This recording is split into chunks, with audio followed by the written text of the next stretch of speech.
whether you're doing organic content or paid ads, you want to think of, I hate doing the whole funnel, but like it kind of is a funnel, and whether people are getting aware of your stuff from a paid ad or from a piece of content, you want to create that journey for them, which basically means that you need to create more content, which is what their fan magnet or lead magnet is, right? They're the same thing. You just rebranded it.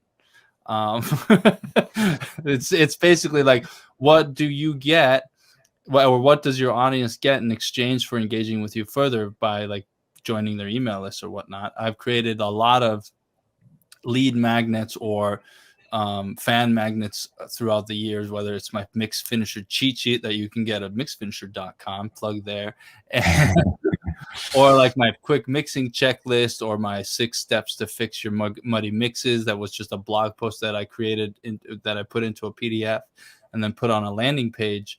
And then like that's a piece of content that you are creating that they will engage with further. And then now that they're on your email list, what are you going to do to nurture that journey even further? In my case, I share my story, but I also give tips and techniques that I know will help them make better mixes. I'll talk about, I'll give away excerpts from chapters of my books, for instance, or I'll link to blog posts that I have in the archives that are evergreen, that always like are valuable regardless of when you read them. Even if it was published 5 years ago, doesn't mean that somebody new won't find value from it. So it's up to you, or it's actually your responsibility to create an email sequence or a campaign after they've become your fans or subscribers that take them further down the funnel, or if you will, and engage with all the content that you've created in the past. And it also gives you ideas for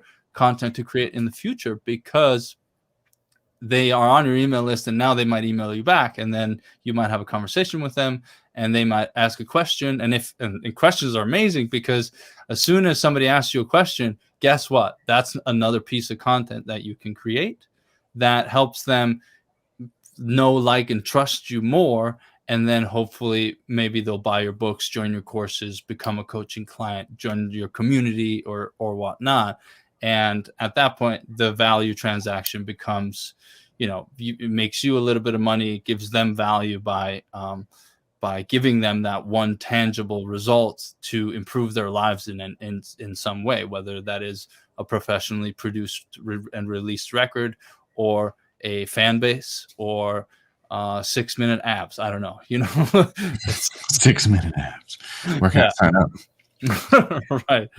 So like, so you want to think about like, what's the journey? Like what's the type of person that's going to buy your ebook or join your course?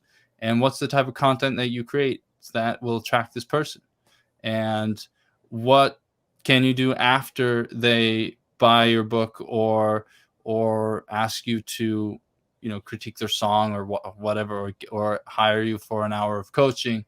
Like what can you offer them that can help them even further? Because then now you're just growing the customer relationship. And as long as both of you are equally well off, if not, combined, better off in every way, like that's how you should really be thinking about your customer relationships.